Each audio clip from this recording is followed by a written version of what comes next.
Good afternoon students, welcome in the class of science as well as in NBF public school. बहुत बहुत स्वागत है आपका, अभिनंदन है। जैसा कि आपने कल की क्लास में पढ़ा था, चैप्टर नंबर 4 हमने पूरी तरह से कंप्लीट कर लिया था। आज हम नेक्स्ट चैप्टर स्टार्ट करने जा रहे हैं। इसके पहले एक चीज़ आपको बता दूं, चैप्टर नंबर 4 जो हमारा कंप्लीट हो गया है, समझ गए होंगे आप क्या बात आने वाली है। उसके क्वेश्चंस आप करेंगे विद आंसर। केवल क्वेश्चन से कैसे काम चलेगा, क्वेश्चंस और आंसर्स आपको सभी कर लेने हैं। जहाँ पे आपको दिक्कत आए, तो वैसे तो आप मुझे पता है सेंड करोगे नहीं, आप बहुत ज़्यादा एक्टिव बच्चे, तो एक्टिव बच्चे जो हैं वो डाउट क्रिएट नहीं करते हैं, और एक्टिव बच्चे कभी क्वेश्चन भी नहीं पूछा करते। तो आप एक्टिव है बहुत ज़्यादा, बहुत अच्छी बात है। तो फिर भी आपको डाउट कहीं आए तो आप सेंड कर सकते हैं, मुझे पता है आप सेंड करोगे नहीं, फिर भी चलिए कोई नहीं, आपकी चॉइस की बात है। Okay, here we are going to start the next chapter of our textbook, which is the chapter number 5, and chapter number 5 is chemistry in everyday life। Hindi भी करेंगे, दैनिक जीवन में रसायन, chemistry in everyday life, chemistry in everyday life। तो सबसे पहले तो मैं आपको इस चैप्टर का मैसेज बताना चाहूंगा कि चैप्टर का मैसेज क्या है एक्चुअली। सुनिएगा ध्यान से, केमिस्ट्री इन एवरीडे लाइफ, दैनिक जीवन में रसायन, यानी रसायन का या केमिस्ट्री का हमारे दैनिक जीवन में क्या रोल है, क्या भूमिका है। हम देखते हैं दिन प्रतिदिन बहुत सारी चीज़ें हम काम में लेते हैं, घर पे भी हम काम में लेते हैं, और कई बार हम मार्केट से भी उन चीज़ों को परचेज करके लाते हैं। जो चीज़ें हम घर में काम में लेते हैं, घरेलू जो चीज़ें हैं, उन घरेलू चीज़ों में भी रसायन को काम में लिया जाता है, और जो चीज़ें हम बाजार से परचेज करके लाते हैं, उन चीज़ों में भी हम रसायन को काम में लेते हैं। बाजार से लाने वाली दो तरह की चीज़ें हैं, बाजार से दो तरह की चीज़ें लाते हैं। एक तो वो है जो खाद्य पदार्थ हैं, यानी जिसको अपन कह सकते हैं खाद्य सामग्री, और दूसरी वो चीज़ें, इसके पहले मैं आपको कहूँगा, दूसरा नाम बताने से पहले ईश्वर आप सभी को महफूज रखे, कभी इसको आपको लेना नहीं पड़े। तो दूसरा कौन है, चिकित्सकीय सुविधाएं, या हम कह सकते हैं औषधियाँ। औषधियाँ बाजार से परचेज करके लाई जाती हैं। कब लाई जाती हैं, ध्यान दीजिएगा, औषधियाँ बिना डॉक्टर की परमिशन के औषधि मत लाइएगा, पहले डॉक्टर को दिखाइएगा। मैंने पहले ही कहा आपको, ईश्वर आपको महफूज रखे, आमीन।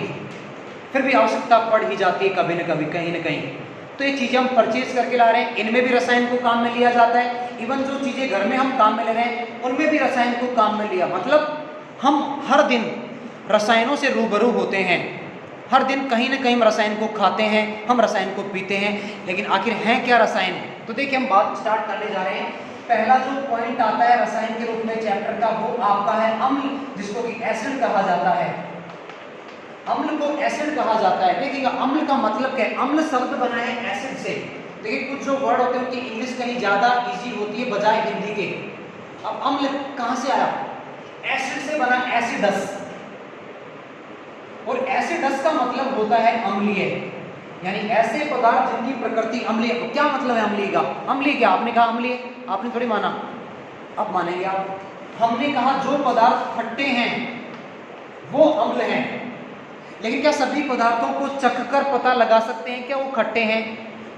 तेजाब जिसमें कि अम्ल आता है, क्या आप तेजाब को चख सकते हैं। जब आप तेजाब को चखेंगे तो फिर दोबारा आप किसी और चीज़ को चखने के काबिल नहीं रहेंगे, क्योंकि आपकी टंग अंदर से बाहर आ जाएगी सारी। समझ गए होंगे आप मेरे ख्याल से, एसिड है तेजाब के अंदर। ओके, तो हर एक जो एसिड है, हर एक जो अम्ल है, उसको चखकर पता नहीं लगाया जा सकता। कुछ सामान्य अम्ल हैं जिनको अपन चख सकते हैं, जैसे कि हम खाते भी हैं। हम बात करते हैं कर्ड की, दही की बात करें, लैक्टिक एसिड है दही में, हम कहाँ छोड़ते हैं, खा जाते हैं। हम बात करें लेमन की, नींबू जिसको आप कहते हैं, संतरा भी आप ले लेंगे साथ में, ऑरेंज जिसको कहते हैं, इनमें आप देखिए सिट्रिक एसिड है, खाते हैं, बड़े चाव से नींबू पानी पीते हैं। वो चीज़ें नुकसान नहीं करती, क्योंकि कुछ अम्ल हमारे लिए लाभदायक है। पर मैं बात करूं अम्लों की, क्या है खास चीज अम्लों में, विटामिन सी है।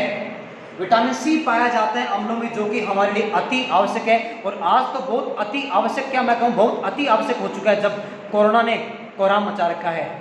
तो अब हमारे इम्यून सिस्टम को, प्रतिरक्षा तंत्र को मजबूत करना बहुत आवश्यक हो चुका है, ताकि हम कोरोना के कहर से अपने आप को बच सकें और अपनों को बचा सकें। ओके, तो वे पदार्थ, हम बात करते हैं परिभाषा की, इन्हें हम अम्ल कहेंगे। वे पदार्थ जो स्वाद में खट्टे होते हैं उन्हें अम्ल कहा जाता है।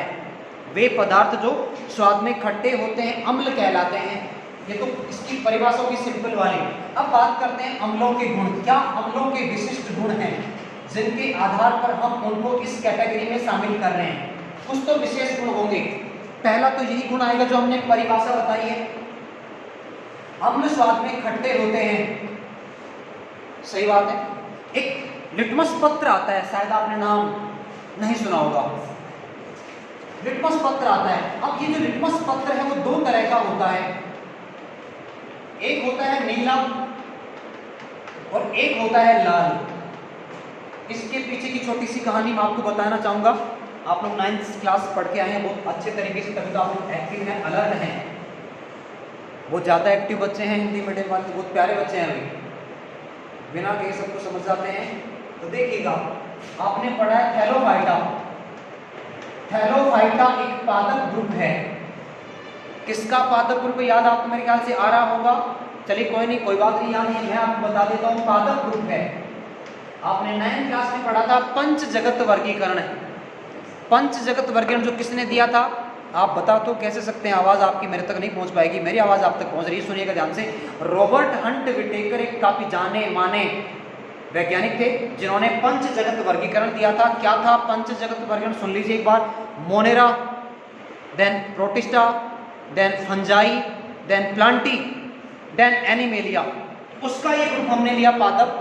पादप में थैलोफाइटा एक मेंबर है। पादप को 5 समूहों में बांटा जाता है। थैलोफाइटा, आगे वाले नाम मेरे ख्याल से आपको याद आ रहे होंगे। Thallophyta, then bryophyta, then pteridophyta, then gymnosperm, then angiosperm. तो 5 पादपों के समूह हैं, उनमें से एक पादप समूह थैलोफाइटा। इसका क्या करें, देखिए आगे। थैलोफाइटा का एक एग्जाम्पल है, एक उदाहरण है जिसको हम नाम देते हैं लाइकेन। लाइकेन जो है वो थैलोफाइटा का मेंबर है। क्या है लाइकेन? लाइकेन में शैवाल और कवक दोनों का सहजीवी संबंध पाया जाता है। लाइकेन में शैवाल और कवक दोनों का सहजीवी संबंध पाया जाता है। क्या मतलब है सहजीवी संबंध का, सुनिए एक बार ध्यान से। इसके पहले जरा जानकारी आपको शैवाल और कवक की दे दूं, जरूरी है जानना, उसके बाद लाइकेन हम जान ही लेंगे। शैवाल की बात करें, हरित पादप शैवाल कहलाते हैं। हरित पादप, लेकिन सभी शैवाल नहीं है। क्या सभी जो हरे दिखते हैं शैवाल है क्या? बिल्कुल नहीं है। जो जलीय पादप हैं, जलीय हरे पादप शैवाल कहलाते हैं। शैवाल सामान्य बोलचाल की भाषा में आपको बताना चाहूंगा, काई जिसको कहते हैं, काई नहीं, काई तो अलग चीज आप जानते हैं, काई कहते हैं। काई जो कि आप जानते हैं जहां पानी लगातार भरा रहता है किसी क्षेत्र में या किसी एक विशेष जगह की बात करें तो उसका जो तल है, उसका जो बॉटम है, पैंदा है, वो हरे रंग की परत से ढक जाता है। कई बार ऊपर वाला भी आप देखते हैं छोटा सा तालाब का पूरा कवर हो गया हरी चादर से। वो हरी चादर किसकी है? आपने उड़ाई है क्या? वो हरी चादर किसकी है? शैवालों की है। मतलब क्या हुआ? जलीय पादप जो हरे होते हैं शैवाल कहलाते हैं, जलीय पादप है। खासियत क्या है, क्यों ये अन्य पादपों से अलग? इनमें जड़ तना पत्ती का अभाव होता है। जड़ तना पत्ती का पूरी तरह से अभाव होता है, इनमें भी जड़ तना पत्ती का अभाव है। कौन है? जो नॉन ग्रीन प्लांट है। नॉन ग्रीन प्लांट को कहा जाता है कवक। एग्जाम्पल आप बहुत से जानते होंगे, जैसे आप लोग जानते हैं अचार बनाया जाता है घर पे, बाजार में भी। तो जब अचार बनाते हैं, अचार में ऑयल डाला जाता है, उस ऑयल से जो पीस है उनको पूरी तरह से कवर कर दिया जाता है। कई बार हम देखते हैं ऑयल की लेयर कम हो गई और जो पीस हैं, पिकल के अचार के जो पीस हैं बाहर आ गए हैं। कुछ दिनों तक जब पीस बाहर बने रहते हैं तो उन पर एक लेयर बन जाती है, किस कलर की? वाइट वाइट सी, और वाइट कलर की लेयर फिर ब्लैक हो जाती है। वहाँ अचार में क्यों? एक चपाती आपने बाहर की रख दी है, उस पर लगातार चपाती क्यों? या आप शूज़ के साथ भी देख सकते हैं, लेदर का जो शूज़ है उसको बारिश के टाइम पे आप रख दें जहाँ लगातार पानी गिर रहा हो, तो उसके ऊपर भी एक वाइट कलर की लेयर बनेगी। उसके बाद वो जो लेयर है वो ब्लैक कलर की हो जाती है, कुछ दिनों बाद में ग्रीन कलर की हो जाती है। वो कौन है? कवक है, जिसको फफूंद भी कहते हैं। अब समझ गए होंगे आप फफूंद के नाम से। तो शैवाल और कवक मिलकर बनाते हैं लाइकेन। ये क्या है मामला? सहजीवी का मतलब देखिएगा, दो सजीवों के मध्य का ऐसा संबंध है। दो सजीव देख रहे हैं आप, दो हैं यहाँ पे, दो सजीवों के मध्य का ऐसा संबंध जहां दोनों एक दूसरे को लाभ पहुंचाते हैं। बात करें कैसे लाभ पहुंचाएंगे? सहजीवी संबंध कहलाता है। बात करें कैसे लाभ पहुंचा रहे हैं? शैवाल हैं, हरे हैं, क्या करेंगे? आप समझ गए होंगे, हरे हैं, हरे हैं, क्या करेंगे? फोटोसिंथेसिस की प्रोसेस करेंगे। फोटोसिंथेसिस जानते हैं आप लोग, प्रकाश संश्लेषण की क्रिया करेंगे। हरे नहीं है, क्या करेंगे? प्रकाश संश्लेष में जो पदार्थ आवश्यक है वो पदार्थ किनको उपलब्ध करवाएंगे? शैवालों को उपलब्ध कराएंगे।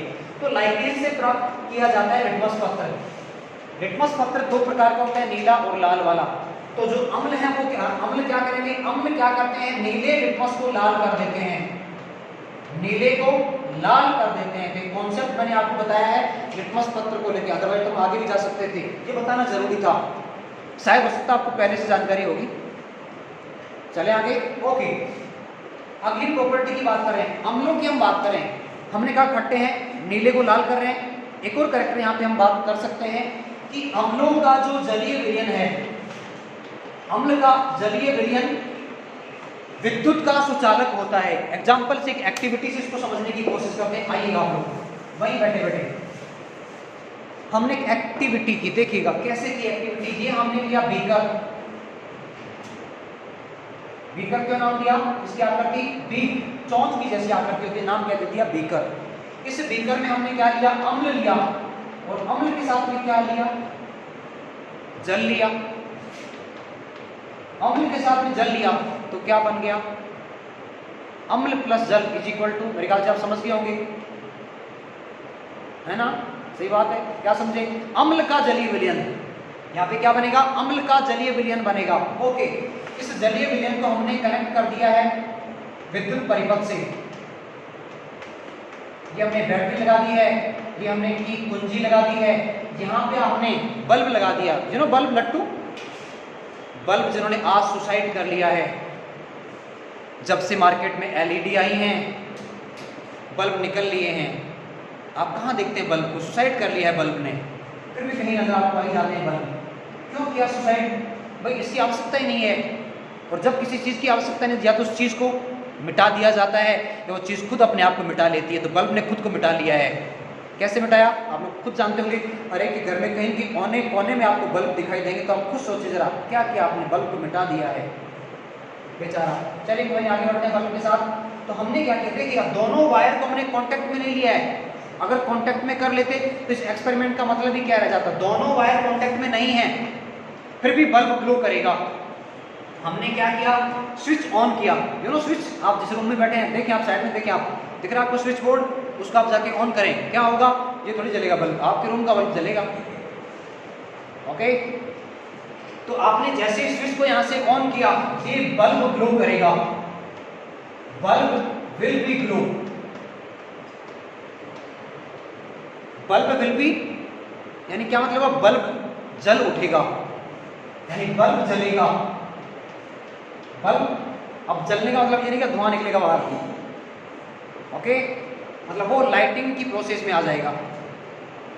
तो क्या मतलब हुआ? अगर किसी अम्ल के जलीय विलयन में धारा का संचालन किया जाता है तो धारा व्यवस्थित रूप से चलने लग जाती है, अर्थात अम्लों का जलीय विलयन विद्युत का सुचालक होता है। तो ये कुछ जानकारी हमने ली है। आज के लिए इतना ही। कल के वीडियो में चैप्टर को थोड़ा सा और आगे बढ़ाएंगे। तब तक के लिए बहुत बहुत धन्यवाद आपको।